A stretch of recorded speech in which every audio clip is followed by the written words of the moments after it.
আসসালামু আলাইকুম। Welcome back to my channel cake studio. আজকে আমি শেয়ার করছি আমার ডেলিভারি দেওয়া একটি বাটারফ্লাই কেকের ডেকোরেশন। কিভাবে এই কেকটিকে ডেকোরেশন করেছি পুরোটা ভিডিও দেখলে বুঝতে পারবেন। তো চলুন ভিডিওটি শুরু করছি। 8 ইঞ্চি সাইজের একটি মোল্ডে আমি এই কেকটিকে বেক করে নিয়েছি। তো এবার কেকটিকে ক্রাম কোট করে নিয়ে কেকের মাঝখানে আমি সমানভাবে কেটে নিচ্ছি। তো এবার এই কেকটিকে আমি ঘুরিয়ে দিচ্ছি একটি বাটারফ্লাই শেপ দেওয়ার জন্য। আপনারা স্ক্রিনে লক্ষ্য করলে বুঝতে পারবেন কিভাবে করে নিচ্ছি।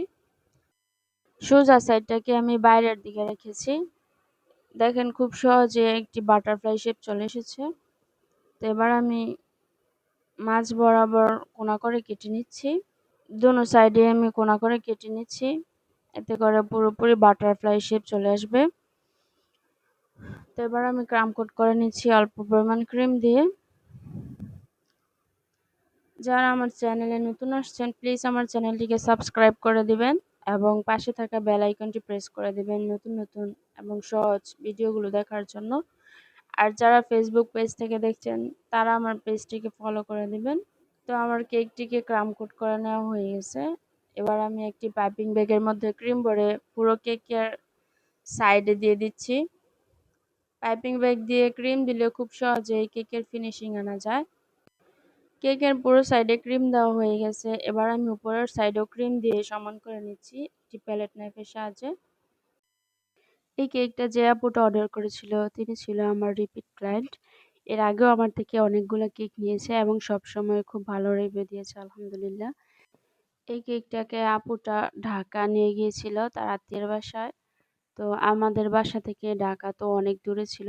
আমার খুব টেনশন হচ্ছিল যে যদি কোনো সমস্যা হয়, পথে নষ্ট হয়ে যেতে পারে।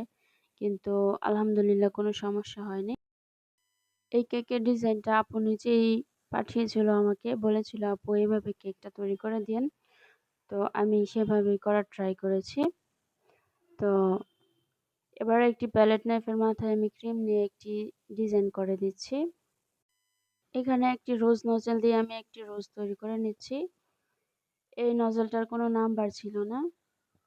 তো কিভাবে আমি এই রোজটি তৈরি করছি আপনারা স্ক্রিনে লক্ষ্য করলে বুঝতে পারবেন।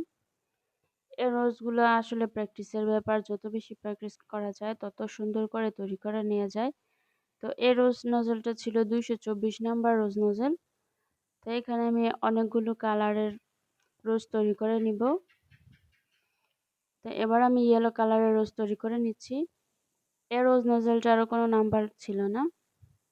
তো একে একে আমি সবগুলো রোজই বসিয়ে দিচ্ছি। কেকটা সামনাসামনি দেখতে এতটা বেশি কিউট লাগছিল, চোখই সরাতে ইচ্ছে করছিল না।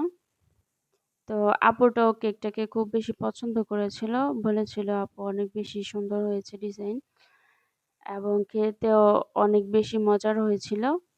কেকের সাইডে এবং নিচে কিছু পাপড়ি দিয়ে দিয়েছি। পাপড়ি দেওয়ার পর কেকটা দেখতে আরো বেশি ভালো লাগছিল। পাইপিং ব্যাগটাকে ভি শেপ করে কেটে নিয়েছি। তো এবার আমি কিছু লিফ দিয়ে দিচ্ছি। তো এবার আমি কিছু সুগার বল অ্যাড করে দিচ্ছি। সুগার বল অ্যাড করার পর কেকের লুকটা আরো বেশি চেঞ্জ হয়ে গিয়েছিল, দেখতে আরো বেশি সুন্দর লাগছিল। তো তৈরি হয়ে গেছে আমার আজকের ডেলিভারি দেওয়া একটি ভ্যানিলা বাটারফ্লাই কেকের ডেকোরেশন। আজকের এই কেকের ডেকোরেশনটি আপনাদের কাছে কেমন লেগেছে প্লিজ কমেন্ট করে জানাবেন।